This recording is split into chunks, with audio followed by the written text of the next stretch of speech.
The thing for me watching this show, and I know that this is going to be coloring my whole next rewatch, I've just been continuously getting older since I first watched it. And like now I'm older than Buffy is literally throughout the whole show. It ends when she's 23 and I'm 25. And I'm just now as an adult, I'm just like, oh, these poor kids, like, which is not how I used to feel watching it. But like when Giles, puts the vampire book down and I'm like, ask her how she's doing first. Like she just moved to a new school. I also watched the movie Inside Out for the first time yesterday. So I'm just thinking about that. Yeah, I feel like now I have every time I watch the show, I get something different. And right now I'm just stuck on the 16-year-old of it all. Yeah, I definitely, I felt that when I watched it last year. I was like, they are so young.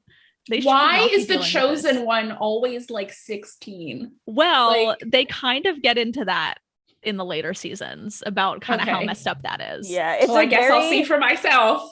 Not as much as they should, but they do bring up some of the questions about like, why is it always a girl? Why is it a girl who doesn't get any say in it? Like, where did this come from? Like, why do the Watchers get to decide what she does? Why does she have to take orders from a bunch of like British guys that have never even met her? One thing that they never get into, which I've seen a lot of people bring this up in the 21st century, is why doesn't the Slayer get paid?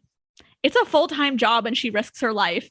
And yet in the later seasons, Buffy is struggling to survive because she doesn't have money and can't hold down a regular job because she's the Slayer. And nobody fucking helps her. I'm like, Watchers, just pay her.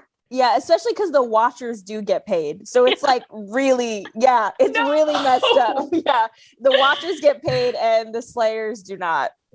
Oh, that's not fair.